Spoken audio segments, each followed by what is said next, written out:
অবৈধভাবে জলাশয় ভরাট করে নির্মাণের অভিযোগ বিজেপি নেতার। সরজমিনে তদন্ত করতে ভূমি ও ভূমি রাজস্ব দফতরের আধিকারিকরা।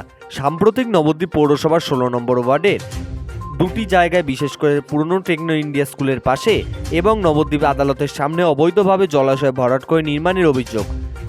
এই মর্মে আনন্দ দাস নামক এক বিজেপি নেতার পক্ষ থেকে ভূমি ও ভূমি রাজস্ব দফতরের বেশ কিছু জায়গায় লিখিত অভিযোগ দায়ের করা হয়। সেই অভিযোগের ভিত্তিতে ভূমি ও ভূমি রাজস্ব দফতরের আধিকারিকরা এর নেতৃত্বে দফতরের কর্মীরা শুক্রবার দুপুরে নবদ্বীপ শহরের দুটি জায়গায় তদন্ত করে ফিরে যান। যদিও ভূমি ও ভূমি রাজস্ব দফতরের তদন্তে খুশি নন বিজেপি নেতা আনন্দ দাস। তিনি বিষয়টি নিয়ে হাইকোর্টে যাওয়ার পাশাপাশি পুলিশের অতি সক্রিয়তা নিয়ে প্রশ্ন তোলেন। অপরদিকে নবদ্বীপ পৌরসভার পৌরপতি বিমান কিষণ সাহা জানান, পৌরসভা কোনো অবৈধ কাজে অনুমোদন দেয় না। বিশেষ করে জলাশয় ভরাটের ক্ষেত্রে এ বিষয়ে ভূমি ও ভূমি রাজস্ব দফতরের আধিকারিকরা এবং অভিযোগকারী আনন্দ দাস ও পৌরপতি বিমান কিষণ সাহা কি জানালেন শোনাবো। নবদ্বীপ থেকে সৈয়দ আবু জাফরের রিপোর্ট, যুগান্তর সংবাদ। আমরাই দেখলে উনি ওই কাজটা করলেন টেকনোর ওখানে যেটা বললেন, যেটা যে এখানে যা উনি বলছেন সম্পূর্ণভাবে আড়াই দায় সারলেন জেলারও, যেটা বললেন যে এখানে মাটি ফেলা হয়নি। আপনারা দেখালাম ক্যামেরার সামনে, আমি বললাম দেখুন মাটিটা টানা হয়েছে, প্রথম ফেলা হয়েছে, পরে টানা হয়েছে, এবং উনি বলছেন বিল্ডিং করাটা ওদের কাজ নয়, কিন্তু আমরা এটা দায়িত্ব নিয়ে বলছি এইটাও বিলেরও কাজ করতে হবে। কি কাজ?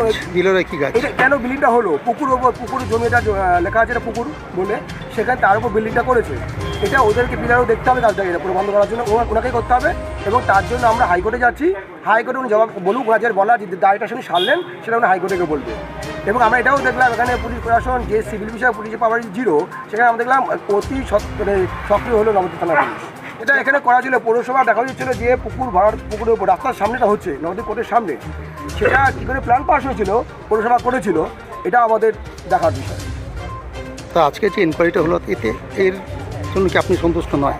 না, মোটেই নয়। যেটা উনি বিলের যে লোক পাঠিয়েছেন এইটা বিষয়ে আমরা পুরো একদমই সন্তুষ্ট নই। উনি বলেন এটা করতে, সেটা কোনটা? বলেন যে আপনার এই যে যেটা আছে কোর্টের সামনে যেটা আছে, উনি বলেন যে মাটি ফেলা হয়নি, কিন্তু আমরা দেখালাম মাটি ফেলা হয়েছে, গঙ্গার বালিও আছে, এবং তারপরে এটাও দেখলেন যে বিল্ডিংটা হয়েছে পুকুরের ওপরে। উনি বলছে এটা আমার কাজ নয়। আমাদের কাছে, আমাদের নবদ্বীপ জেলার কাছে একটা অভিযোগ জমা পড়েছিল পুকুর ভরাট সংক্রান্ত, এবং যেটা ছিল টেকনো ইন্ডিয়া স্কুল, সেখানে আমরা প্রথমেই গিয়েছিলাম, সেখানে এরকম কোনো জিনিস দেখা যায়নি।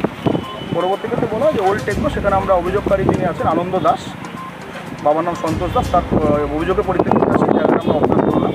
এবার যেটা আমাদের করণীয় সেটা আমরা আমাদের রিপোর্টে অভিযোগটা কোথায় হয়েছিল? অভিযোগটা বেলোরতে হয়েছে, নবদ্বীপ বেলোর। তার নির্দেশে আপনি এটা তদন্ত করলেন? বেলোরসের নির্দেশে আমি এখানকার রেভিনিউ ইন্সপেক্টর তদন্ত করছি। জলাশয় দিনের পর দিন ভরাট হচ্ছে। টেকনো ইন্ডিয়া স্কুলের সংলগ্ন প্রাচীন জলাশয়, এটাই লেখা ছিল জলাশয়গুলি, অনেকগুলি জলাশয় ভরাট হচ্ছে, এটা অভিযোগ ছিল। সেটা আপনারা অভিযোগটা চাইলে আমি আপনাদের সামনে দেখি। এরা বিজেপির, এরা অ্যাকচুয়ালি কথা, বিজেপির তো কোনো কাজ নাই, সংগঠন নাই। এদের কাজ হলো মানুষকে উত্তপ্ত করা, উন্নয়নে বাধাবিঘ্ন সৃষ্টি করা, এটা প্রধান কাজ।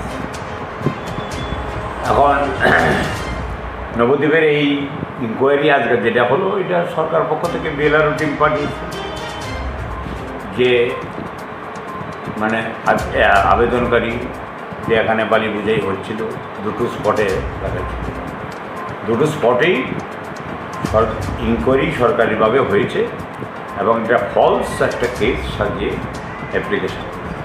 এইরকমভাবে বিজেপি বিভ্রান্ত করে প্রশাসনকে এবং সাধারণ মানুষ। এই বিভ্রান্ত করেই তো বিজেপি যাবে বা যাওয়ার পথে এগিয়ে চলেছে। এখন নবদ্বীপে আমরা পৌরসভার পক্ষ থেকে এইসব কিছু কাজ করিও না, যেটা করব বা করি কনস্ট্রাকশনের ক্ষেত্রে সেটা নির্ধারিত নিয়ম মেনেই আমরা করি।